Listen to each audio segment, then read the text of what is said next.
Apollo হাসপাতালের সংবাদ মাধ্যমের সঙ্গে কথা বলতে গিয়ে কেঁদে ফেললেন সুদীপ বন্দ্যোপাধ্যায়। বারবার দাবি করলেন তিনি দুর্নীতিপরায়ণ নন।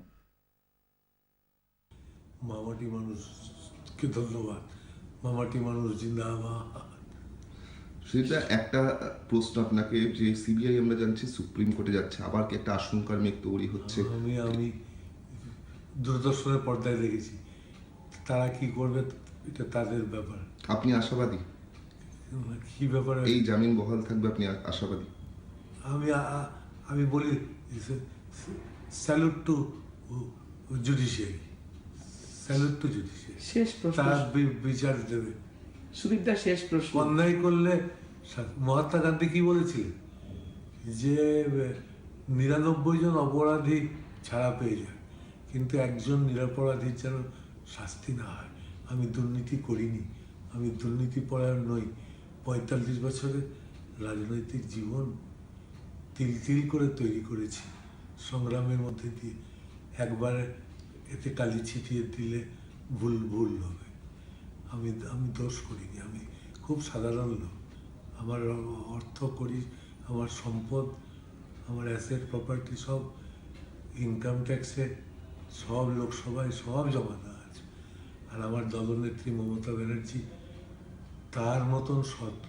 আমি তার সততাকেই প্রণাম করি, তার সততাকে অনুসরণ করি। কখনো কেউ অভিযোগ করতে পারবে না যে সূর্য দুর্নীতি করেছে। আমি 8 বার জিতেছি, আমাকে কেন বলবেন? দুর্নীতির সঙ্গে যুক্ত মানুষ এটা বিশ্বাস করবে না। আমি আবার রাজনীতি করব, মন দিয়ে করব, ভালোভাবে করব। আমার কারোর বিরুদ্ধে কোনো অভিযোগ নেই, সিবিআইয়ের বিরুদ্ধেও আমার অভিযোগ নেই। আমার প্রতি বিশ্বাস রাখবেন, সময় প্রমাণ করবে যে আমি আর যাই হোক, আমি দুর্নীতিপরায়ণ এই ছাপ নিয়ে কোনো দিন রাজনীতি করতে চাইনি, আজও চাই না। আমি দুর্নীতিপরায়ণ নই, এই বিশ্বাস যেন মানুষ করে না। আর আমি খবরও পাই, তারা বিশ্বাস করে। আর আমাকে যে গোয়েন্দা সংস্থা তদন্ত করছে, আমি মনে করি যে তারা তাদের কাজ করছে, তাদের প্রতিও আমার কোনো ক্ষোভ, দুঃখ, আক্রোশ কিচ্ছু। হাসপাতাল থেকে পুলিশের পাহারা উঠে গেছে। সুদীপ বন্দ্যোপাধ্যায় এখন মুক্তির সকালে 24 ঘন্টার সঙ্গে কথা বললেন মন খুলে, আবেগপ্রবণ হয়ে পড়লেন। আমি শারীরিক দিক থেকে মাঝখানে খুবই খারাপ ছিল, এখন কিছুটা ভালো আছি। ডাক্তাররা বলছেন যে আর কিছুটা কয়েকটা দিন এই সুপারভিশনে থাকার দরকার, একটা মনিটরিংয়ের উপর। কারণ আমার শরীরের ওজন কমেছে, হার্টবিট নিচে এসে যাচ্ছে 42, আর উপরে যাচ্ছে 142, আর ব্রেথলেসনেস থাকে, আর চেস্টে পেন হয়, সেটা এখন অনেক কমেছে। বিচার ব্যবস্থার প্রতি আমি খুব বিশ্বাস রেখেছিলাম। তোমার মনে হচ্ছে স্যালুট টু জুডিশিয়ারি। বিচার ব্যবস্থা খুব বিস্তৃতভাবে সব জেনে রায় দিয়েছে।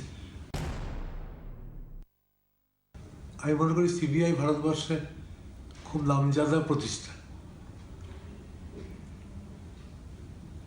অনুসন্ধান করে অন্যায় করলে শাস্তি দিয়ে দিক। আর আমাকে বলেছে আদালত থেকে ওদেরকে সহযোগিতা করতে। আমার নেত্রী মমতা ব্যানার্জি দেবীরূপী নেত্রী, দেখতে এসেছিল বলে বলছে প্রভাবশালী। না, একসঙ্গে দল করেছি। কাগজে খাতায় লিখে দিয়ে গেছিলেন ভালো করে খাবেন, শরীরের যত্ন নেবেন, মাথা উঁচু করে এসেছেন, মাথা উঁচু করে যাবেন, মুক্ত বিহঙ্গের মতো ফিরবেন। এত যে কথা সব বলেছে, আমি অনুসরণ করেছি। 45 বছরের রাজনৈতিক জীবন তিল তিল করে তৈরি করেছি সংগ্রামের মধ্যে দিয়ে। একবার এতে কালি ছিটিয়ে দিলে ভুল ভুল হবে। আমি আমি দোষ করিনি, আমি খুব সাধারণ লোক। আমার অর্থ করি, আমার সম্পদ, আমার অ্যাসেট প্রপার্টি সব ইনকাম ট্যাক্সে, সব লোকসভায় সব জমা দেওয়া আছে। আর আমার দলনেত্রী মমতা ব্যানার্জি তার মতন সৎ। আমি তার সততাকেই প্রণাম করি, তার সততাকে অনুসরণ করি। কখনো কেউ অভিযোগ করতে পারবে না যে সূর্য দুর্নীতি করেছে। আমি 8বার জিতেছি, আমাকে কেন বলবে? দুর্নীতির সঙ্গে যুক্ত মানুষ এটা বিশ্বাস করবে না। আমি আবার রাজনীতি করব, মন দিয়ে করব, ভালোভাবে করব। আমার কারোর বিরুদ্ধে কোনো অভিযোগ নেই, সিবিআইয়ের বিরুদ্ধেও আমার অভিযোগ নেই। ঘড়ির কাঁটায় তখন সকাল 7:30। ঘর অন্ধকার। 403 নম্বর স্ট্রিটে একদিকে মুখ ঘুরিয়ে শুয়েছিলেন লোকসভার তৃণমূলের দলনেতা। দরজায় টোকা মেরে ঘরে ঢুকলেন 24 ঘন্টার প্রতিনিধি বিক্রম দাস। পরিচিত সাংবাদিককে দেখেই বুকে জড়িয়ে কেঁদে ফেললেন পোড় খাওয়া রাজনীতিক। সুজিতদা, তাহলে কলকাতায় ফিরে প্রথম ইচ্ছা কি করবেন? প্রথম ইচ্ছা হচ্ছে দলনেত্রী আমার মমতা ব্যানার্জির সঙ্গে সাক্ষাৎ করার ইচ্ছা সবচাইতে বেশি।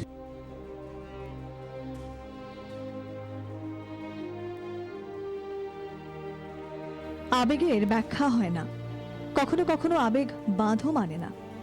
24 ঘন্টার সাংবাদিককে দেখে তেমনি আবেগপ্রবণ হয়ে পড়লেন পোড় খাওয়া রাজনীতিক। 140 দিন পর আমি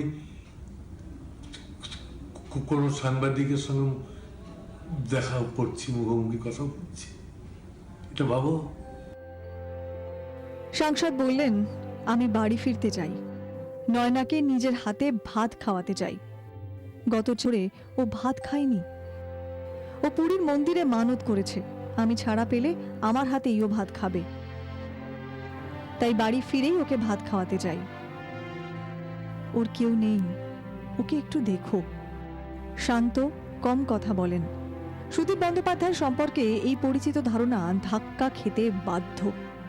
হাসপাতালে বসে মুক্তির খবরে সাংসদ অনেকটাই emotional. Salute to judiciary, salute to judiciary.